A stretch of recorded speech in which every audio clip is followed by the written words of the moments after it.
Can you dig it, sucker? Live from Houston, Texas, and around the world.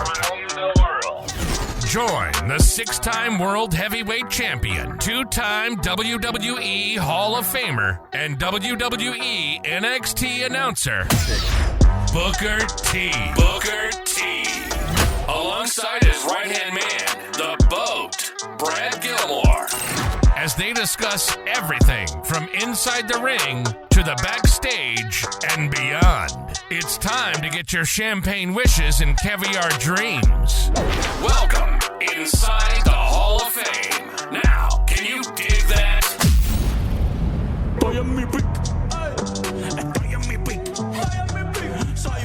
Boom! Welcome inside the Hall of Fame. I'm Booker T, 6-time world champ, 2-time Hall of Famer, dog. Got my man Brad Gilmore here with me as well. Getting ready to do this thing. I want to thank everybody for stepping inside the Hall of Fame, getting champagne wishes, caviar dreams, man. You know, how you feel, man? How you feel?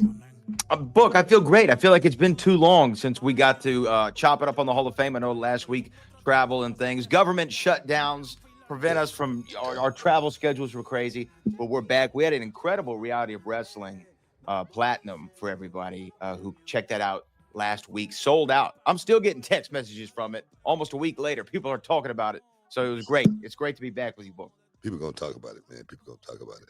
I'm coming off of NXT last night, man, and it was a monster, man. That main event matchup with Trick Williams and Ricky Saints, last man standing match. Those guys went out there and they beat each other up, bro. The end of that thing, Ricky Saints looked like he had been in a real fight. I mean, Trick looked like he had been just, battered, bruised, and torn, man. But and just sitting, having a chance to sit there at ringside, at the desk and watch it up close and personal, man. I don't remember doing any of that. What do you mean? No, I'm talking about going through the barriers and going through the tables as much. You know what I mean? Those guys do that on a regular basis, man, on a weekly basis, and I don't remember doing a whole lot of that. I mean, I did it, of course. I remember going through the table, with Big Show, of course. I remember coming up the top rope, doing scissor kick, whatnot. But it was a rare occasion, but to see someone do it, and it's not yourself. It's totally different. It's totally different, man. Those guys definitely put their bodies on the line, and much respect to the young talent going out there and doing it like that.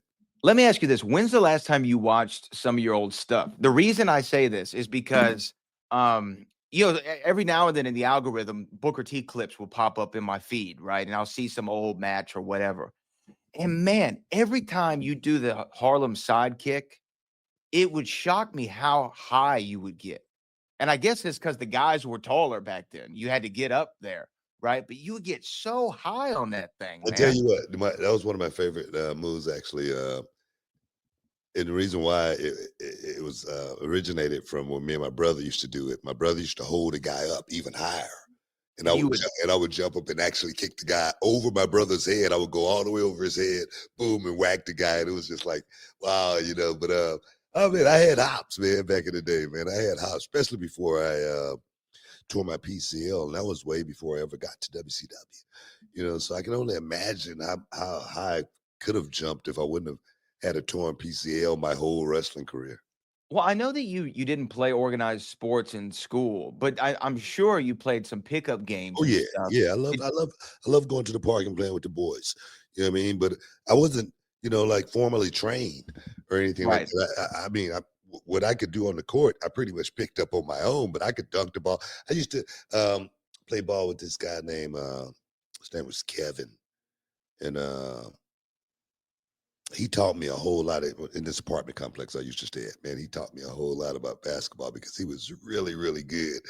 And that's when I first started dunking the ball. And I was like, wow, I could actually, but I never, got a chance to play any organized sports or anything like that. But I remember going to the park, and this one guy named was Melvin. And you could tell Melvin had some real basketball experience. He was that guy. And he was like 6'8", 6'9". I didn't want to play with him. You know what I'm saying? You know, that's what I realized. I'm like, man, basketball it's pretty hard game. You know, even playing pickup with somebody like Melvin, it was a rough day. If you play pickup full court, you realize how much endurance it takes to be a basketball player, running up and down the whole time. You know what I mean? Like, golly, I can only imagine. But I was gonna say something. So, and I know we're gonna talk a lot about Cena in the weeks to come. But you remember a few weeks ago, maybe a month or two ago on this show, I was like, you know who'd be the perfect last opponent for John Cena? I said it'd be Obafemi. You know, let Oba, like, what better way to launch him? Either do that or put him in the Rumble, something like that. And now that John Cena has won the Intercontinental Championship, and there's this tournament to declare who's going to, get his last match at Saturday night's main event, December the 13th, in Washington, D.C. I would put $100 on it being Obafemi. I'm feeling very confident about this call. I think that it's the right way to go. I think it's going to happen. What don't you feel like that's the best thing that Cena can do? Like you and your brother's last match. I don't know. I mean, with putting over another team. Obafemi made his return back to NXT last night. Yeah. I don't know if you saw that. I did. And I don't know. Obafemi seemed like he's back for one more run, at the NXT Championship. And I'm wondering, I mean, if he does go against Ricky Saints, I don't think that they brought him back. I don't like booking the show. I don't think. I know you don't. I don't think they brought him back to lose or anything like that. But if he is the next in line for that championship with Ricky Saints, you know what I mean, as far as that being the next guy in line, number one contender. I don't know. I don't see the John Cena thing working out. You know what I mean? The timing is not right. It's going to be interesting to see who actually gets that spot. Yeah, I saw Javon Evans. He got a spot. Javon Evans is in there. In there as well, So I don't know. I don't know who it's going to be. If it is someone like Obafemi, I'm definitely going to be excited. For someone like Oba. Yeah, because there again, a match like that could, boom. The passing of the torch. That's one thing. Then again, I don't want to book the show. Well, let me ask you this. What do you think of the idea of the tournament? The tournament to declare John Cena's last opponent. It's kind of a genius idea, in my opinion. People online didn't seem to like the idea, but I thought, what a great way to build television, build the match, give people an opportunity. And I thought this was such a great idea. You know what? This might be something that's going to be normal for guys when they get ready to leave. That's the way I see it. I mean, this is a great idea. The way I see it, I mean, having these young guys vie for that position, and then one of those young guys do get that position, and then rise up at the same time. John Cena, it's always been John Cena doing the right thing, but it's always been this business as far as guys, passing the torch on the way out. Guys, are they going to do the right thing? I think, what John Cena has done on his way out, man, it's just been remarkable. It really has been. I wish I could have gone out like this. I'm serious. And I'm not lying. I wasn't even thinking about, a retirement tour or anything like that. You know what I mean? I was just let me wrap this thing up. I'm serious. But nah, man, I think it's genius what John Cena's doing and what the company's doing with John Cena. I think it's the best retirement phase in wrestling history. I think the one that was a runner-up to it was Rick. If you remember Rick leading up to that match with Shawn at WrestleMania, Shawn Michaels, if Rick lost a match, that would be his last match. So every match that he had a little extra on it. And I thought that was a great concept. But this one is just, to me, like, this is the best way that somebody like John Cena can go out. And then he won the Intercontinental Championship on Monday night. He beat Dom. What do you think of that? You know what? I just think it's really, really good TV. It's really, because people wondering what's going to happen with Dom. I don't think people need to worry about what's going to happen with Dominic Mysterio. This guy's on a trajectory like I've never seen before in this business. I'm serious. Dominic Mysterio, the way he has taken that role, taken that mantle and run with it. And Dominic is kind of like, I wouldn't say kind of like, Dominic is in his own lane. Nobody else can do what he does. Nobody can do what he does. I agree. So no, he's gonna be good as far as John Cena winning it to set up this retirement tour. It's perfect. It's perfect. You know what I mean? Because somebody's gonna get that shot, and there again, person's gonna have a chance to walk in and perhaps walk out the new champion and beating John Cena. The story is just too good. It's too good to be too good, man. Like it has so much going into that. And I hear all the luminaries are going to be there in Washington, D.C. for John Cena's final match. They're saying the president's going to pull up to see John Cena. I'm just saying, like, people are excited to see the what the man they call the greatest of all time is going to do. And I think that's more than a marketing tool. I think John, he's earned the right for people to refer to him like that. He might not be your GOAT personally, but you have to admit that he is a GOAT. You know what? I don't know, how people, rank, the GOATs and whatnot. But what John Cena has done for this business in the ring and out of the ring, it's been GOAT status. Yeah. Literally the time on the road, the time, pounding the miles and miles and miles, you know what I mean? Talking about that bump card, come on, I think John Cena has had the career that anyone getting in this business should admire and want to, emulate and be like John Cena one day, you know what I mean? Because he's had a hell of a career. And I've said before, I know we got to take a break. I've said it before, and a lot of people took it the wrong way, you know what I mean? But not John. He didn't take it the wrong way. I said John Cena wasn't the best wrestler in the world. He wasn't the most talented guy in the ring or anything like that. The guy was so smart. The guy could go out there and really make you feel something in the middle of that ring. And that's that effect to where, it's like the wind. You can feel it, but you can't touch it, but you know it's there. That's John Cena. Stick around, guys. You're in the Hall of Fame. We'll be back in a minute. All right, guys. Brad Gilmore here from the Hall of Fame, here to keep it 100. Some men walk into a room like regular dudes, but when you've got Blue Chew in your corner, you walk in like it's a main event. I'm talking pyro, lights, smoke machines, a Titantron package, and your theme music blasting. Because Blue Chew just isn't a tablet, it's a cheat code for your crotch. Stronger, harder, longer lasting. Like somebody handed your downstairs a gym membership, a hype man, and a Hall of Fame ring all in one. And let me tell you something right now, man. This ain't just about sex. This is about legacy. This is about making sure your third legacy gets remembered. Blue Chew is the original brand offering chewable tablets for better sex, shipped straight to your door, man, in a discreet package. You don't need to go to the doctor's office, man. You don't need to stand in line at a pharmacy. Just come ready to go. Look, last time I tried one of Blue Chew's tablets, my hog got so confident it demanded its own Instagram account. It told me missionary was off-brand and it was only doing extreme positions. I tried Blue Chew and suddenly my hog had a zip code, a driver's license, and voting rights. That's not just performance, that's a lifestyle. Dog, for me, it felt like my parents were cutting promos on me, saying, "We can't hold this man anymore. Somebody call security." It was like my entire lower half turned into a tag team championship, man.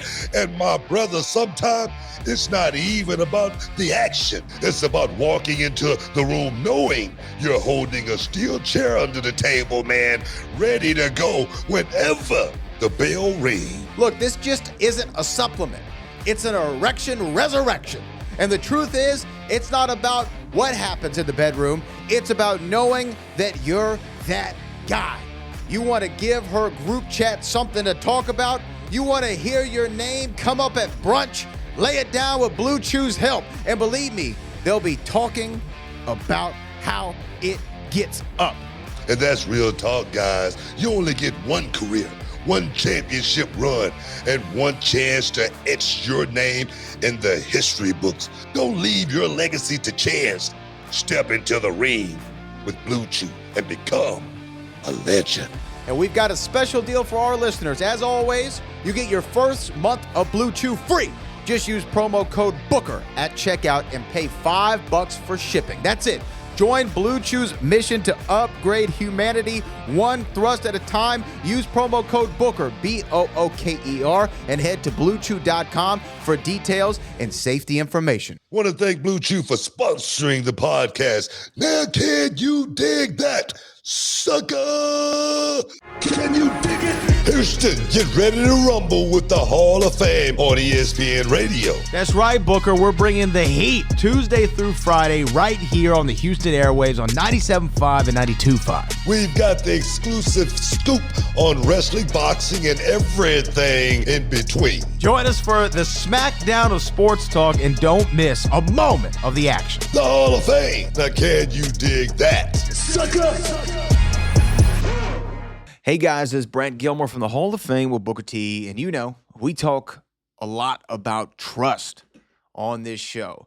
Trust in your team, trust in the process, trust in your opponent, and you got to talk about trust in your money, and that's why I use Cash App. I do. I use Cash App. This is true. I use it every single day.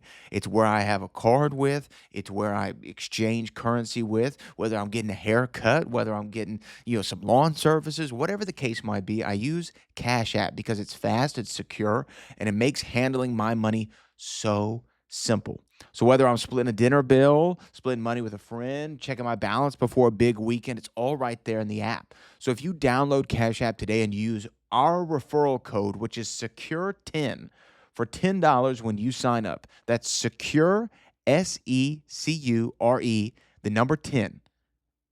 Do that. Use that code because Cash App is a financial services platform, not a bank. Banking services are provided by Cash App's bank partners. Prepaid debit cards are issued by Sutton Bank, member FDIC. You visit cash.app/legal/podcast for full disclosures. So go ahead, hit that download button.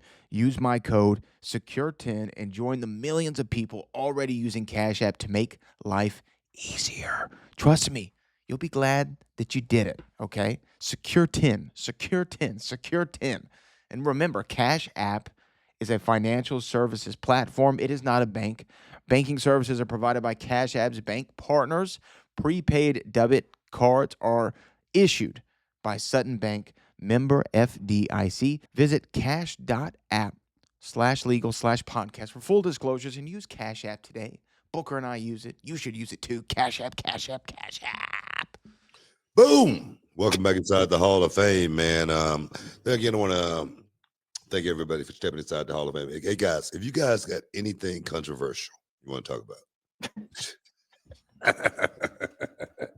What, you just can't take a couple weeks off and just enjoy the peace? Oh, man, I gotta break the internet, man. People want to hear what I gotta say, man, about the controversial topics. You know what I mean? The hot takes. People want to know about that kind of stuff, man.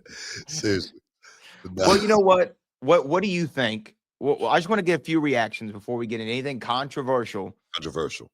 Jade Cargill, women's champion, WWE women's champion. What can people say now? What are you going to say now? I said Jade Cargill was going to be a major, big-time superstar. I said she was going to, break all records. She's doing that pretty much right now as we speak.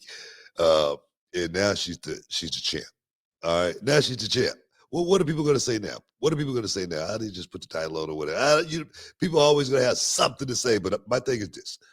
This is just the beginning of the rise of Jade Cargill. She's a star. She's a mega star. She's a superstar. She's everything that WWE is. I'm serious. World Wrestling Entertainment. That's Jade Cargill. So my thing is, congratulations. It's my first time getting a chance to say it publicly. I already told her, privately, congratulations. But congratulations to Jade Cargill. And now it's just onward and upward. It's still, but the thing is, this is just the beginning. It's just the beginning for her, and the learning curve is still going to be there. It's still going to be so much more learn. But that's one thing about this business. If you're smart, you never stop learning. You really don't. So for someone like Jade, I give her so much praise, for going out there, listening to the naysayers too. So many doubters, man. So many haters, I mean, people ain't got nothing to do but go on social media and down somebody else. You know what I mean? But I'm just glad that she was able to rise above all that and look at her now. She's a champ. Oh yeah, baby. The storm has come and it has arrived in WWE. I want to give a big shout out to Jade as well. I sent her a message, congratulating her, but I want to say it publicly too, because to me, to have people, and I don't know if she felt like this, but I felt like there were people actively rooting against her, actively rooting against her. You know what though? You know what though? Can I add on to that though? Yeah. I think it was just a certain group of people that was, looking for her to fail. That's all. I don't think it was the majority. I don't think it was the WWE universe or anything like that. But I do think it was with this what do we call it? I mean, as far as this war that's going on, kind of. Like the tribalism. It's tribalism, yeah. I think that's what it is more than anything. People would love to see Jade Cargill fail just for that one reason. Yeah, and it's probably people from the AEW contingent online or whatever it is. Like, you left, how dare you? Now, what was funny though is there was a photograph that was posted on social media after Saturday night's main event, because CM Punk is also the new world's heavyweight champion. Congratulations, CM Punk. Never thought in 2025 in WWE, CM Punk would be the world's champion and John Cena would be an intercontinental champion at the same time. It's crazy. But the picture I'm referring to is Ricky Saints, CM Punk, Jade Cargill, and Cody Rhodes, all the top champions in the company, all previously had a stint with All Elite Wrestling. Another guy who should have been in that photo, right? Who? Ethan Page. Oh, the work he and Chelsea is doing right now, by the way. Ethan Page should have been in that photo as well, because he's a guy that he's done. And I said how good of an idea it was. I said it was a great pickup. I said Ethan Page was one of the best pickups NXT could have gotten, just because we had lost a lot of good talent at that, but the Ilya Dragunovs, the Carmelo Hayes, we lost a lot of talent, when he came in. He fit that role perfectly, man. He literally filled that hole. And me personally, I did not know how good Ethan Page really was. But this guy, he's the real deal, man. He's the real deal. He can perform at a very, very high level. He's very, very believable. His shtick is very well. His acting is really, really good. He literally checks off he checks off every box. Ethan Page does. And then Ricky Saints, he's another guy who, was over there and nothing was really done with him. And Ricky Saints is a guy, he was a guy who had a little bit of momentum over there, but it seemed like and then he sat for a year. Yeah, exactly. It seemed like it just fizzled out and nothing really happened for him. But this is a guy, because people was actually at that point in time, they was comparing him to The Rock. You remember that?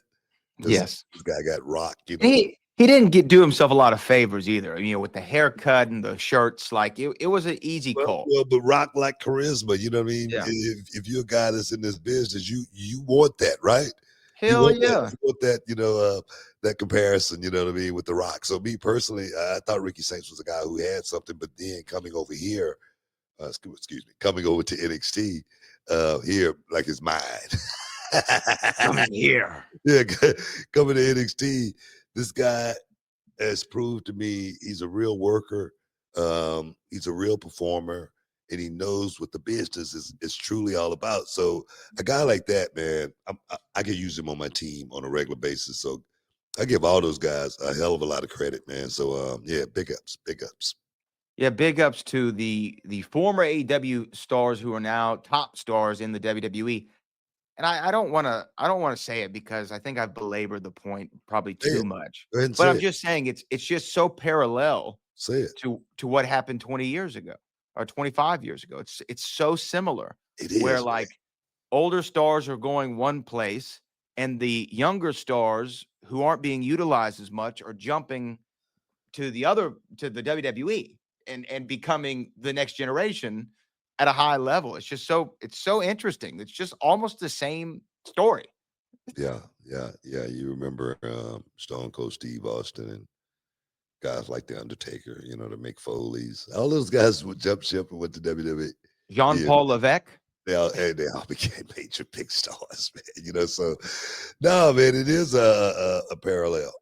It is a similarity between the two eras. You know, as far as that goes, I see it. I mean, because I got a chance to experience both of them. You know what I'm saying? Yeah. I mean, but it's so obvious, man. You know what though? I know AEW was just here in town in Houston over the last week, and I heard that they actually did pretty well. You know what? I heard they did pretty well as well, but you know, don't try to fudge the numbers. You know what I mean? Don't lie about the numbers. You know what I mean? Because I was reading that AEW said they sold out the venue and they sold 1,300 tickets, and the venue hold like over 4,000 people. All right, now if they just shut it down and put out 1,300 tickets, okay, that's a sellout. I guess, but don't say you sold the arena out when you really did. That's not a good look. We did sell out the Walker Texas Lawyer Arena on Saturday as Collision. Yeah, right. About 550 people, but still, think about that for a second. You know what I mean? Just think about that. No, look here. Walker Texas Lawyer Arena was banging. I want to give a big shout out to, the Road Nation. Because they came out there and they showed up and showed out. We had competition in the city that night. And the guys, the talent went out there and showed up and showed out. Almost to the point to where it got chaotic. All right, let's just say that. It almost popped off inside the Walker Texas Lawyer Arena. You know what I mean? We had to pull some back, just a little bit because it was getting real rowdy bowdy in that mug. But now, man, I always wanted to use that word, rowdy bowdy. But now, man, we had a good time, and I want to thank everybody for showing up and showing out. Football. Yeah, no, and it was great. It was a crazy show. Crazy show. If y'all missed that, you'll see it obviously coming soon to the Reality Wrestling YouTube channel, which is marching towards that 900,000 subscriber mark. So we appreciate so close everybody. We're trying to get there, before the end of the year. I say let's try to get there for the end of the year. You know what I mean? That's a big goal. We need people, man. We need the people. You know what? I gotta say something. I'm gonna have to say something. Say it. So we can go viral. Say it. You know what I mean? I can't say it right now. I don't know what it is. I gotta figure out what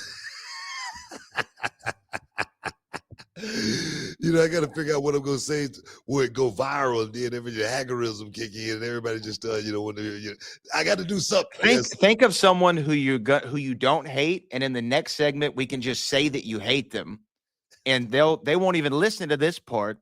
They'll just go ahead and click. You know what I'm saying? We'll do that in the next segment. Just think of someone during the break, and then we'll just go viral. Like the Corey Graves. All right, like you did to Corey. Think of someone else. That you can really just attack. All right. Say something about his mama. That's what we're saying. No, wait. Hold on now. Hey, man, we got to take a break. Stick around. All of it. We'll be back. Man, I got to tell you, BT, I never thought I'd care this much about a wallet, but Ridge Wallet has completely changed the game for me. Before this, I was carrying around that old school leather wallet. It was falling apart. It was bulky and jammed from receipts from like 1996. Even though I was only 4 years old, it looked like I had a cheeseburger in my back pocket. But with Ridge, it's sleek, it's strong. It holds up to 12 cards plus cash, and it's made from premium materials. I'm talking aluminum, or as my folks across the pond say, aluminium, carbon fiber, titanium. This thing is like the superhero of wallets. And y'all know I love my gear. I gotta be sharp, I gotta be clean.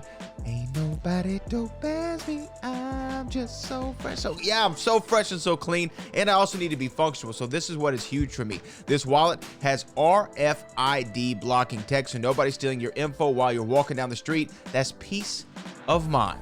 And check this out.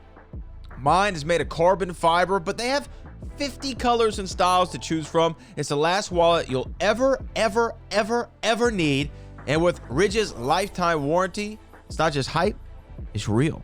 Right now, Ridge is running their huge Memorial Day sale. You can get up to 40% off at ridge.com/Booker. That's ridge.com/Booker. Don't miss their biggest sale of the year. And when they ask how you heard about them, make sure you tell them you heard them right here on the Hall of Fame podcast with Brad Gilmore and Booker T. Hey, and don't forget, support the show and level up, baby. You know, life always doesn't wait for a payday. There's been times where I needed some gas money, groceries, or even grab some last-minute tickets for a big night out, and payday, it was still days away. That's why I love talking about the game-changing app like Earn In. Earn In is the app that lets you access your pay your way as you earn it, and up to $150 a day with a maximum of $750 between checks. There's no interest, there's no credit checks, there's no mandatory fees. It's not a loan. This is your money. Just download the Earn In app, add in your work info, and you can start accessing your pay right away. You can even leave an optional tip to help support the app for everybody. Then, any money you access plus any tip is simply paid back from your next paycheck. So imagine this. Your daughter's school shoes are on sale, but payday's not until Friday. Well, with Earn In, you don't have to wait. Or maybe you got a surprise dinner plan with someone special. Don't put it off. That's the kind of financial momentum that Earn In gives you. Millions of people are using it. I wish I had Earn In back in the day when I first started it out, especially when you're trying to balance bills, gigs, and unexpected stuff like a vet bill or even car repairs. So download Earn In today. That's EARNIN in the Google Play or Apple App Store. And when you do, type in Hall of Fame under podcast when you sign up. That's Hall of Fame under podcast. It really helps the show and helps you get paid when you need it most.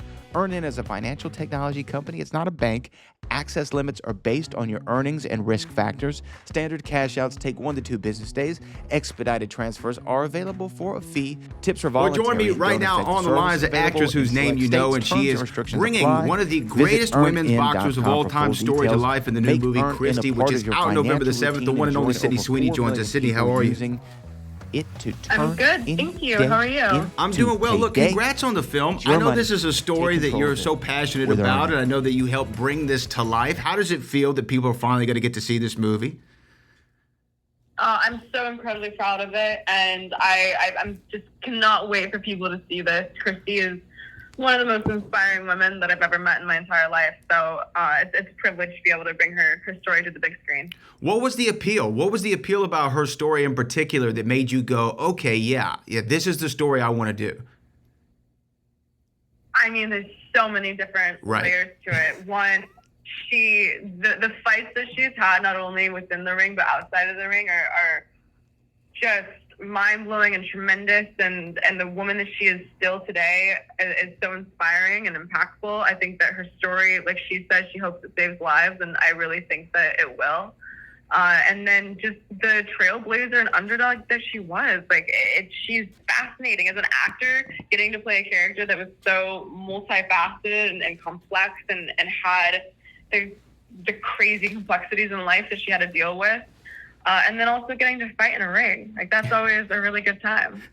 Well, I wanted to ask you about fighting in the ring, but real quick on Christy, because you're so right. People who know her story or have read about it or seen any of the stuff that's come out about her, there's like 10 movies that could be made on any certain part of her life. So, because she's had so many different stories, how was it to focus in on what y'all did do in this particular version of the film? I mean, there's so much life to explore with Christy. You're so right with that. I think that was honestly one of the hardest parts of it is there's so much we wanted to tell, and having to condense it down to a movie timeline is always difficult because there's so much life for somebody. But I think that we definitely portrayed and showed Christy and her struggle and her past in such a way that Christy's really proud of it. And that's honestly all that mattered to me. Well, that's what I was going to ask. Normally when you do like a biopic, it might be of a figure who's no longer around or maybe from a long time ago. So the research might be a little bit more difficult or whatever the case may be. But in this particular case, you have Christy there. Did you talk to her ahead of time to get to know her before playing the role, or did you want to stick to the characterization that was in the screenplay? No, I got to talk with her beforehand. She was with us. She was on set more often than not. We loved having her around. I loved having her insight and her energy around me all the time. She was a huge beneficial part to the story, and I always believe I'm a vessel for my character and for Christy. So we didn't want to, Hollywoodize her life in any type of way. We wanted it to be as truthful and grounded as possible. So when you have her there, especially for the boxing scenes, like I'm obviously any of them would be intimidating. Any scene, when you're playing a real person and they're on set watching, you might have a little intimidation there, but you're saying you're being that vessel. But in the boxing scenes in particular, was there an extra layer of like anxiety? Like, oh, I want to make sure that I throw this hook the way that Christy threw it. And would she give you any coaching from the side? Oh, I came to life in the ring. I loved it. I felt like I was actually going to fight. I would wake up that day like nervous, like I was like, am I gonna win or lose? It was so much fun. And then Christy would be in my corner. She'd be yelling at me, being like, hit her with the left hook, and it felt like real boxing fights. It was pretty fun. And but because you're not foreign to that kind of thing. I think I read somewhere you grew up kickboxing and things of that nature. So this kind of lets you be also an athlete and not just an actor. It did. I grew up kickboxing and grappling. I trained at Gokor Hayastan. It's where Gene LaBelle and Vinny Leggett all trained. It was like Ronda Rousey sensei. So I definitely grew up in that world, and I loved it. So being able to tap into that side of me and use those techniques and work on it a little bit more I loved it. It was so much fun. So when you're mixing it in the ring, right? Like Mike Tyson famously said, everybody's got a plan till they get punched in the face. And when you're on set and letting a few live wires, get thrown, a few live wires get thrown, and I'm sure in training you get popped a few times. I'm sure that gives you a different level of appreciation for what Christy would do, and almost like, I don't know, energize you at the same time. Oh yeah. Well, what's really fun and cool is we actually fought. So all of those scenes that you get to see in the movie, we're actually connecting. There were bloody noses. I got a concussion. I'm icing my face every single day in between takes. We were actually going full force at each other. What was the recovery process then like? Like, how'd you wake up the next day? How were you feeling? Sore. And I can only imagine how sore Christy actually was.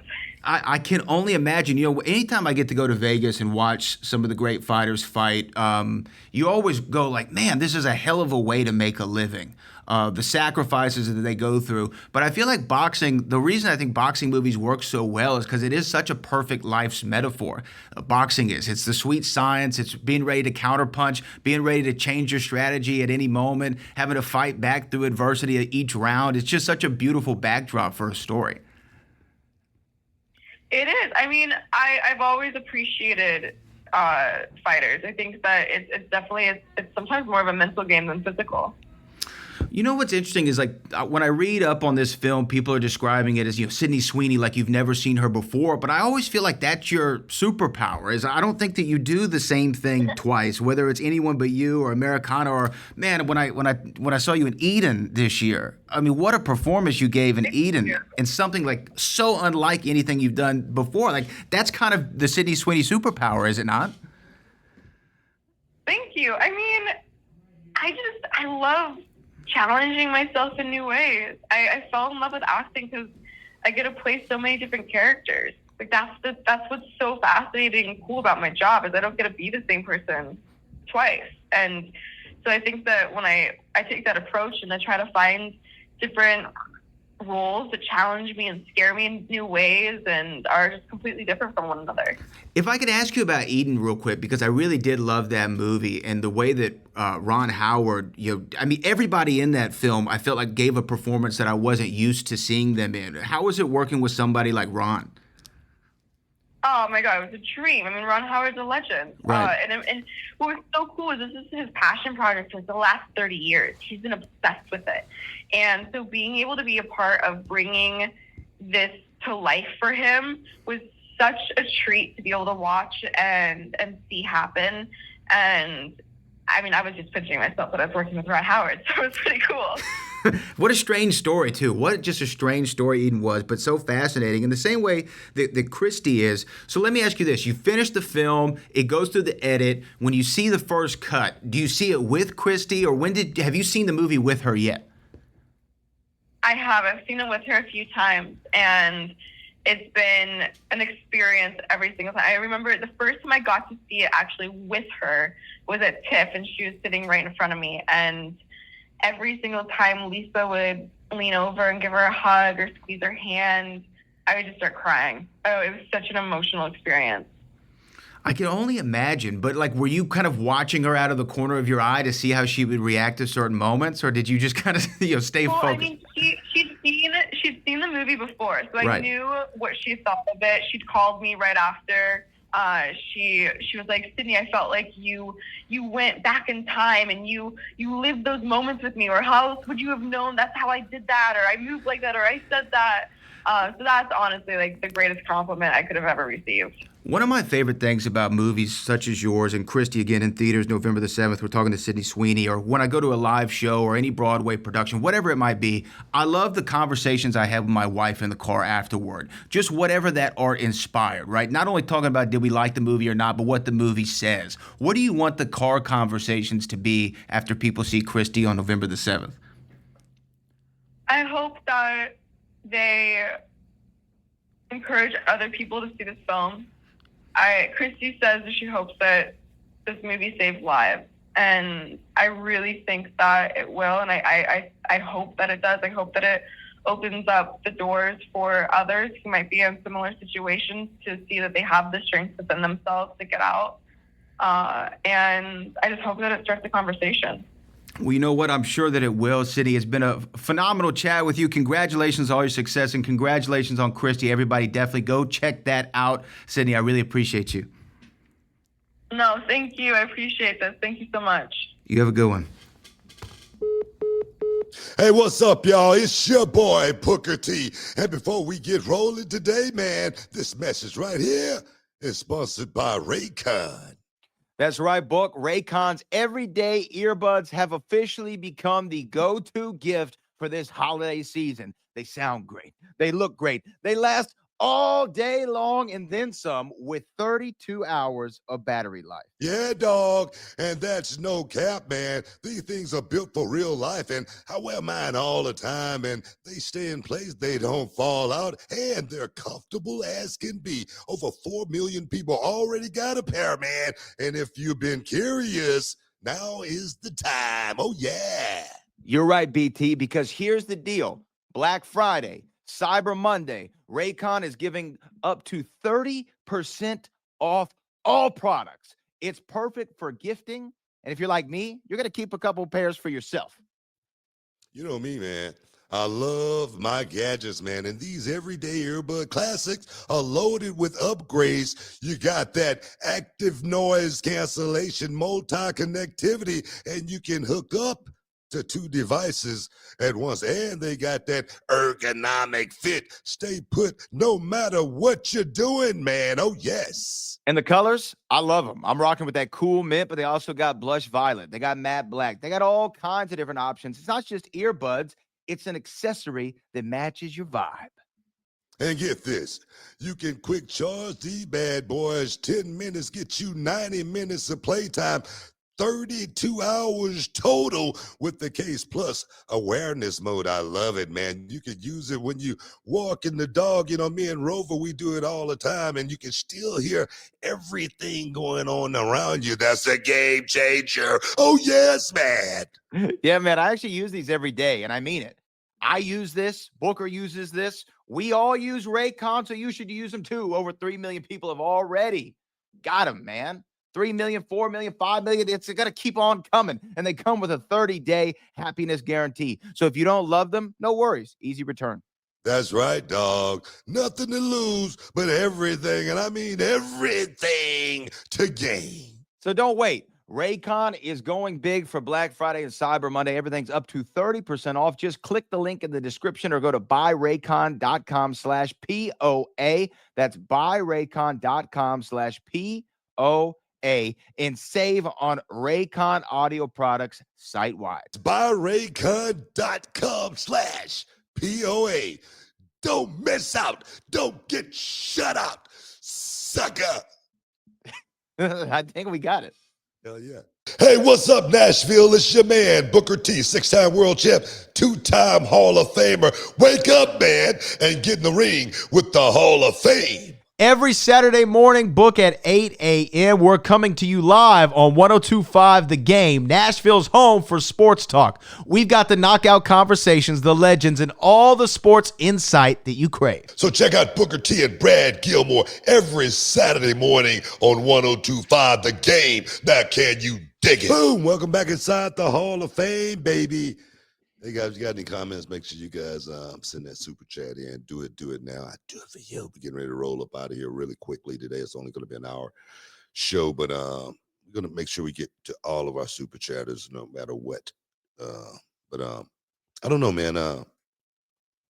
Talking about world championships. All right, talking about world championships. CM Punk. All right, we were just talking about this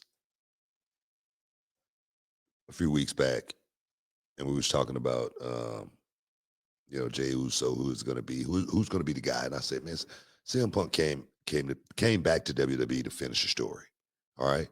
And I don't know why. I just really had a good feeling that CM Punk was going to be the guy that was going to cash in and win the world championship. Just because of the work that he's put. How long has CM Punk been back in WWE now? 2 years?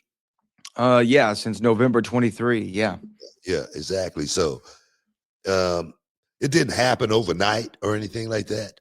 CM Punk, has put in like so much goodwill since coming back to WWE. And the thing is, people don't see a lot of the goodwill. They just see a lot of stuff that goes on television. You know what I mean? But I've gotten a chance to witness this CM Punk that has returned to WWE, and this is a different guy. This is a guy that understands that, man, life is short. Let's go out here and get this thing done, and let's get it done by any means necessary. And I'm not talking about winning the world title. That's the last thing I'm talking about. You know what I mean? So I appreciate what CM Punk has done in this run, since coming back. He's really done some really, really good work. I got to say that. I think that he's going to be remembered more for this run, obviously, than for his AEW run, I think. And then also maybe it's something about these guys coming back for the second go around where they tend to have these generational runs. And I think that's what CM Punk's got to do with the world title. He's an old school guy, so he knows that world title with him as a babyface is meant to build up some young dastardly heel. So we'll see where it goes with that. But I love that Punk. It was the right guy. Jay actually got some criticism in that match on Saturday night's main event. People said that, I don't know, maybe he wasn't fully into it or whatever, but I actually kind of disagreed with that. I don't know if you got to watch the match, Book, but Jay, I thought he looked good in his loss. I thought he looked good in his loss, but I think what people were talking about, it was a couple of spots missed in the match. Is every match perfect though? Yeah, I mean, every match is not perfect. I think Jay could have came in a little better shape. You could tell he's, been eating a few, some of Mama's cooking. A lot of, that's one thing about the Samoans. They tend to, get a little heavier as they get a little older. You know what I mean? So that's something that he's going to have to, stay on point, with as far as, the diet. So you thought he could have presented himself better?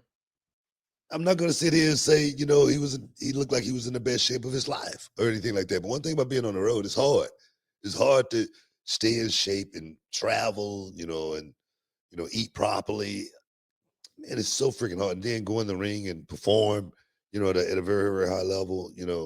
I don't know how many tours these guys been on and off, how many flights these guys been taking as of late as well, so it's so many different variables go into coming in on that night and going out there and being your best. It's so many variables, you know what I mean? So I get it, but on nights like that, you got to figure out how to suck it up and be your best. did a hell of a job. In his loss, he was, he did a hell of a job, because my thing is I always say your losses got to be better than your wins. And I thought he did a hell of I wouldn't necessarily say a job or anything like that. He did some hell of a work inside the ring with CM Punk.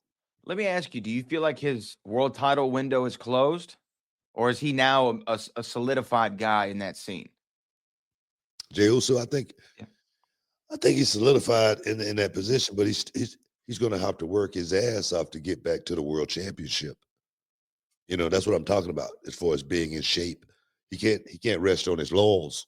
He can't think that one world heavyweight championship is just, going to be guaranteed for him to go back to that spot ever again. No, that's not the way it works.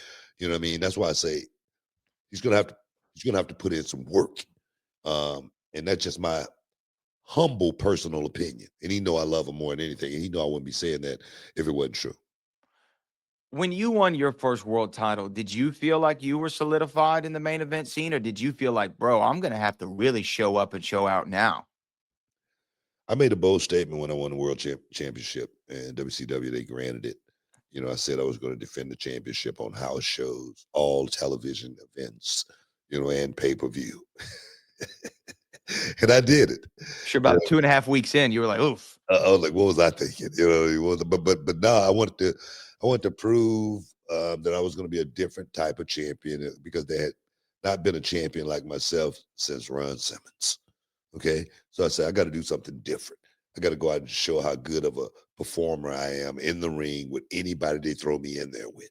And I knew early on I was going to be getting the victory. So I was willing to go out there and, throw me in the ring with anybody. You know what I mean? Because I know I'm going over. So it was a moment for me, and I had to make do just to prove that I was world heavyweight championship material. I did it a little bit different than Jay, but it was a different time also. Yeah, no, definitely a different time. But to me, it's the same in boxing or MMA, really, right? I mean, if you win the title, it doesn't mean you're going to be there forever. If they put the title on you and you're the guy, it doesn't mean like, oh, now Booker's just going to win every world title for the rest of here to eternity. You still got to be able to show up and show out and perform at a very, very high level. You can't think it's just going to be given to you. I'm not saying that's what Jay thinks. I'm just saying in general. No, there again, variables. So much go into putting yourself in that position, and some people can get in that position and think, well, they've made it. For me, I got in that position and I still didn't feel comfortable. I wasn't, sure, if it was real or, not, what I mean, if it was live or if it was Memorex. I just didn't know, but I knew how good I was. That's the one thing I could only count on, that, was how good I was in the ring. And to go out and be able to perform, I was in my comfort zone, so for me, I just wanted to wrestle. And that right there put me in a position that, no storyline could have ever put me in back then. It was like, man, we got to write something for him, no matter what, you know what I mean? Because he can work, you know what I mean? He's that damn good, So for me, like I say, it was totally different. Like I said, I was working in a wrestling company opposed to an entertainment company as well. I want to. How much time do we have in this segment? I've lost count of my time. Minutes. We have 3 minutes. Yeah. Okay, great. So I want to highlight a comment from Big Breezo, and then I'm going to talk about something else in this next segment. But Big Breezo says, I compare Booker's commentary to the Weasel, and the Weasel, of course, is Bobby Heenan. I love them both. That's the first time I've seen somebody make that comparison of you and Bobby. What does that make you feel like? You know what? Bobby had his own style. I got my own style. I was reading a comment the other day. It was actually a video, and it said that I'm really not a big fan of Booker T's commentary on NXT. But if they took Booker T away from NXT, it would be a totally different show. And I go, okay, I'll take that. You know what I mean? So I think being able to do what I do is really, really cool. And for Sean and the team down there at NXT to let me do what I do, knowing Sean knows for me, it's never really about me. It's always about the talent and how much we can really put a spotlight on the talent by any means necessary. If I got to do something, it's the stupidest thing you ever seen to make you get eyes on the talent. I'm willing to do that. If I'm willing to make myself look a certain way to get to who else is going to do something like that to make because the guy actually said because Booker T is the soundtrack for NXT, and I go, I've been saying that for the longest. That's what I do. You know what I mean? I am the soundtrack, for these guys. So for me, I'm loving every bit of, being, in that commentary booth. NXT on a weekly basis. There again, this thing was only supposed to be for 3 months, and it's been over 3. It's been over 3 years, and it seems like I'm just now beginning to hit my stride. To be honest, seriously, it's almost like that drum major in you from back at Jack Yates or wherever you were the drum major is still there because that's the rhythm. What the guy was saying with the soundtrack, it means you're the rhythm of the show. You're the rhythm. You keep the show moving. And Vic does a phenomenal job at what he does. I couldn't do what Vic does. There's no way I could do what Vic does. He's so phenomenal at what he does as far as being able to keep that show on track. It's amazing. It really, truly is amazing. And the thing is, he doesn't miss a beat. Man. So for me, I'm in the best place I could be in, working with Vic, because Vic, I don't think I could do it without him, to be honest. I really don't. I don't think this would have been a really, really good 3 years for me if it wasn't for Vic Joseph being that guy that has been guiding the ship. I always say, man, I'm like sitting in the passenger seat. I'm the navigator. I ain't driving nowhere, but Vic does a great job at that. But we got to take a break, guys. Stick around. You're in the Hall of Fame, man. We'll be back in a minute.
Oh yeah, man! Welcome back inside the Hall of Fame. Just looking at that little promo there, the Money Birds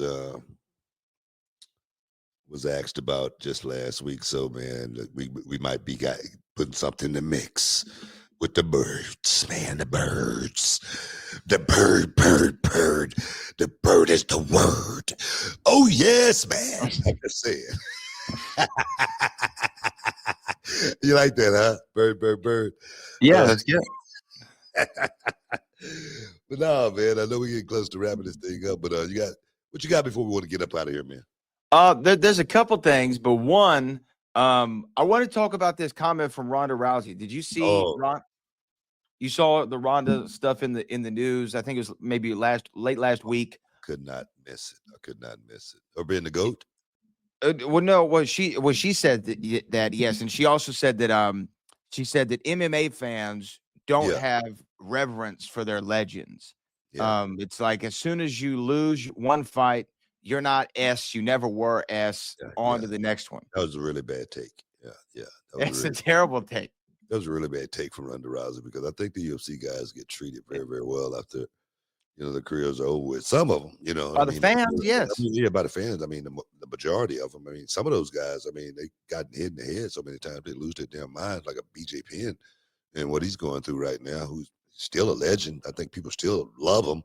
You know what I mean? But he's on an island on his own. But no, I mean, I think, I don't know. Her comment, what she was talking about WWE legends, I mean, I don't know if she was watching any of the shows.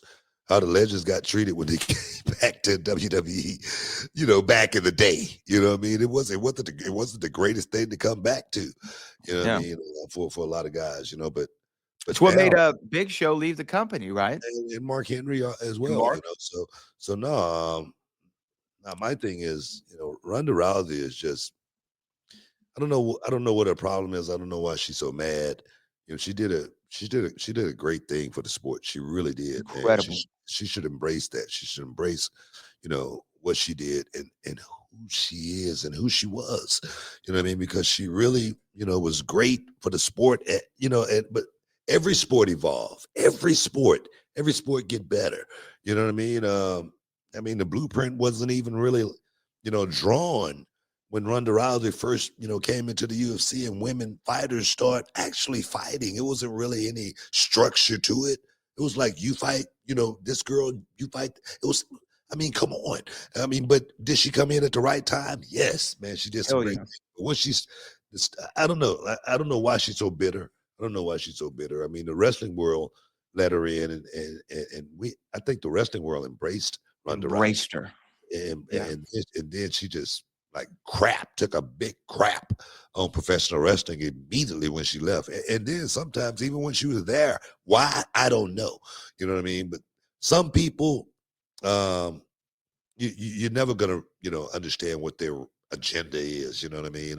Some people, like a Ronda Rousey, you lose, it could turn everything upside down. Ronda Rousey was on top of the world, movie roles, commercials, whatever.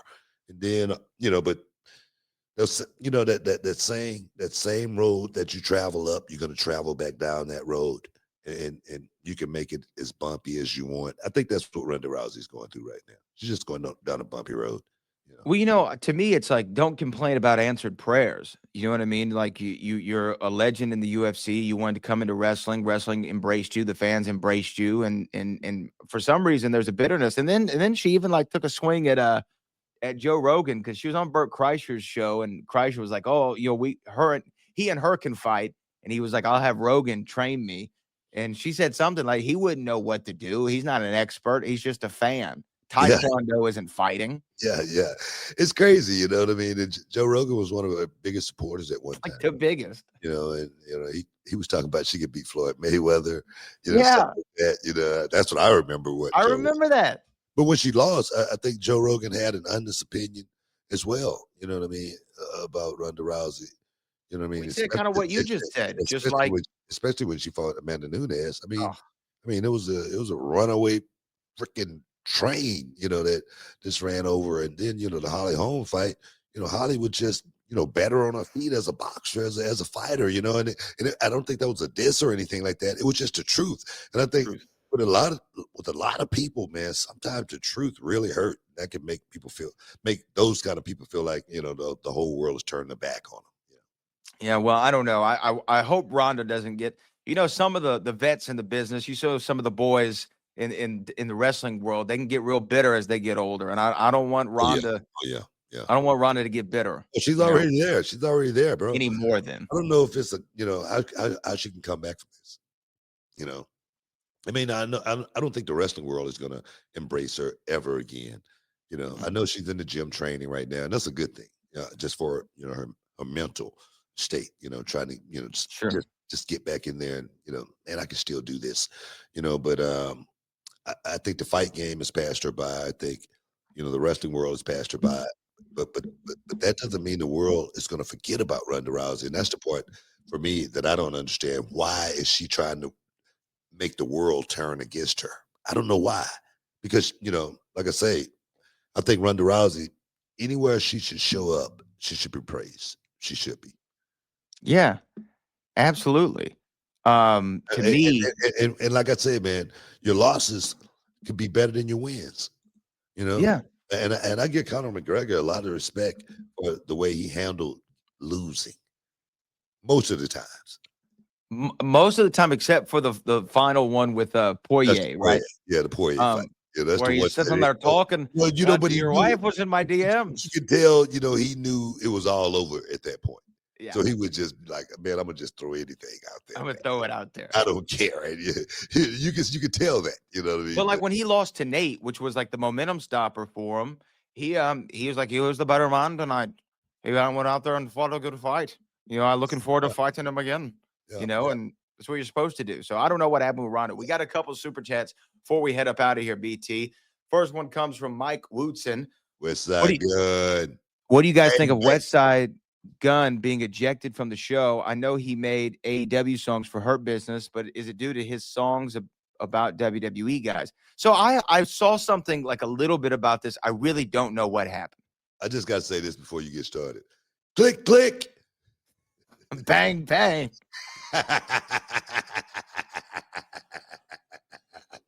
I just want to throw that out there before we even start talking about it.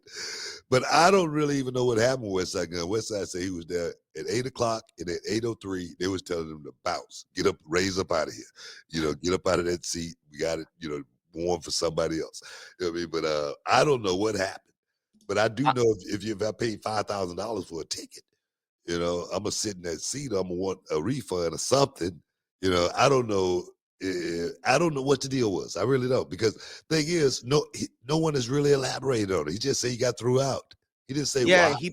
He put out like a post talking about how he was upset about it, but there was no exact reason that was given. I mean, was he on the front row being rowdy? Was he doing something he wasn't supposed to? He was there for 3 minutes. I don't know what he could do. Well, okay. Did he show up at 8 o'clock at his seat? Because the show normally starts earlier than that. He said the show Monday Night Raw show starts at 8 p.m. I was kicked out at 8:03 after spending $5,000 plus travel, hotel in my own city for absolutely nothing. No lie. The kid is heartbroken. It's got to be more to the story before I even speak on it. Yeah, I don't know. I really don't know. Normally, you don't get thrown out for doing nothing. Because normally you're too quiet. Unless somebody saw you and you did so. I don't know. I'm not going to speak on that until I find out a little bit more. It's got to be more to the story. It's got to be more to the story. And I've talked to Westside a few times, and I've only had positive experiences. So I'd like to know the full story myself before we comment too much. Callie Toenail says Charlotte and Alexa run was a little too short. I wanted more with them, and I don't feel like they'll stay together now, but I'm excited to see Jade versus Charlotte soon. To me, Charlotte and Alexa lost the tag titles on Monday night to the Kabuki Warriors. Made perfect sense to me. I would have done the same thing. If you look at the SmackDown women's division, they need more singles talent. And when you have two of your biggest stars spending time in a tag team like Alexa Bliss and Charlotte, when you could really use them as opponents for Jade Cargill, that's what you're going to do. You're going to take the tag titles off of them, and you're going to start them in singles programs. I think it makes sense. Yeah, I mean, I guess, you could look at it two different ways. I mean, Charlotte Flair never really have done anything like she's done as of late with Alexa Bliss. It's the first time that she's ever had a partner, a friend, or anything like that. Yeah, and it's been entertaining. And it totally gave her a different feel. It gave her a lighter feel. You know what I mean? It made her a little bit more likable. So for me, I thought it was going good. But, to your point, I get that as well. Could the breakup have, been a little bit different other than them just losing? Of course. So let's see how this thing play out. Let's do that. Let's just sit back and wait and see how this thing play out. Sit back, relax, and wait. One more thing I want to get you to react to, because she's one of your favorites. But it looks like we're going to get Stephanie Vaquer versus Nikki Bella for the world title. How do you think Stephanie's chances are against the now evil Nikki Bella? What? How do I think her chances are? I think her chances are the same as they were yesterday and the day before. She's going to go out there like with a biscuit and just sop Nikki Bella up. That's what's going to It's gonna be like that, man. I mean, Stephanie Vaquer, she's too good right now. She's in the prime of her career. She's the best right now that she's ever gonna be, perhaps. You know what I mean, from an athletic standpoint. So my thing is, Nikki Bella, look here, she done some great things for this business. All right, Nikki Bella. I mean, in her day, she was the best. All right.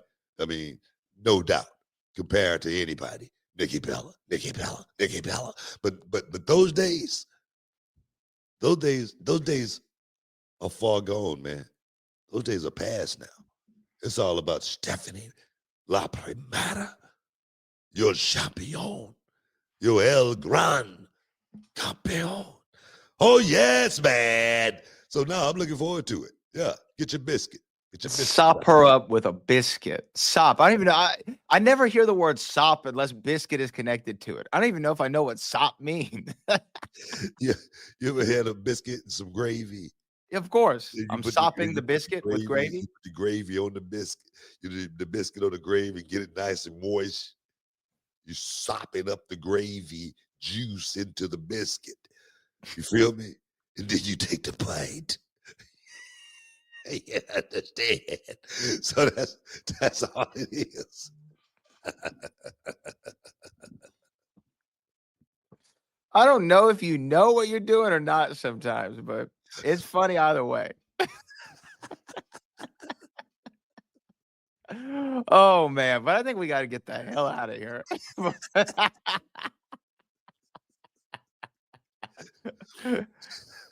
Woo. All right. Cameron said, "Hey, man, I need a biscuit." That's a biscuit, man. Get your biscuit, man. Hey, man. Want to thank everybody for sticking inside the Hall of Fame, man. Get your champagne, caviar dreams, all the heavy lifting, Brad. We appreciate it. Till next time, guys. Peace. We love you. We out.